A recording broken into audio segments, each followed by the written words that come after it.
ప్రభునందు ప్రియమైన దేవుని బిడ్డలకు మన ప్రభు అయిన యేసు క్రీస్తు నామమున శుభములు కలుగునుగాక.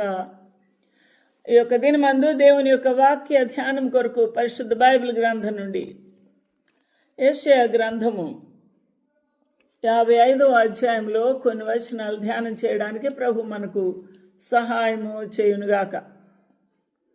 జీవజల ఊటలు by doctor Swapna online ministries నుంచి వెలువడుతున్న ఈ యొక్క వాక్య ధ్యానము మన జీవితములకు ప్రభు ఆశీర్వాదకరంగా ఉంచునుగాక.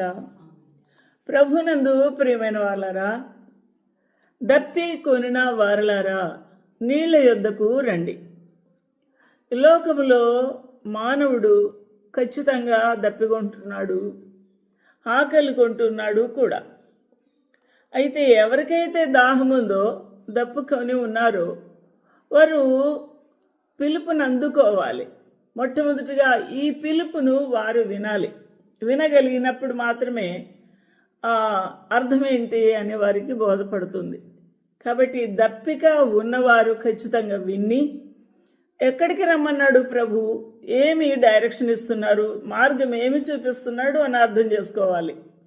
నీళ్ల యొద్దకు రండి, నీళ్ల యొద్దకు రండి అనగా ఈ నీళ్లు ఎక్కడున్నాయి, ఈ నీళ్లు ఎవరిస్తారు, ఇవి నూతి నీళ్ళ, ట్యాప్ వాటరా, లేకపోతే బోర్వెల్లా, ఏంటిది అని ఆలోచన చేస్తే ప్రభువు ఇక్కడ అద్భుతమైన విషయం తెలియచేస్తున్నారు.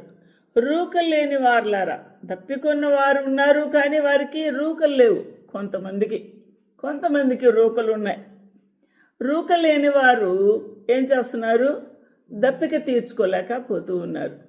అయితే ప్రభు అంటున్నారు, మీకు రూకలు లేకపోయినా సరే మీరు వచ్చి కొని భోజనం చేయుడి. డబ్బులు లేకుండా ఎలా కొనుక్కోగలరు, ఎలా భోజనం దొరుకుతుంది వారికి? ఇదే చాలా కష్టమైన ప్రశ్న.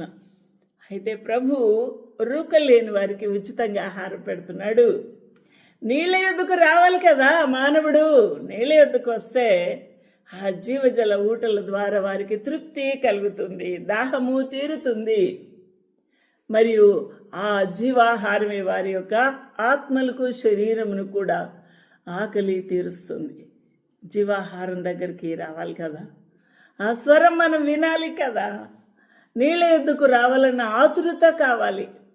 విని నాకెందుకు అని అంటే, అది ఎవరికో చెప్తున్నాను నాకు కాదు అని అంటే నువ్వు ఆ పిలుపు అందుకోలేవు. ఆ నీళ్ళు ఎదురుగుండా ఉన్నా కూడా నీకు దొరకవు. కాబట్టి పరిగెట్టుకొని రావాలి. ఎండ మావుల కొరకు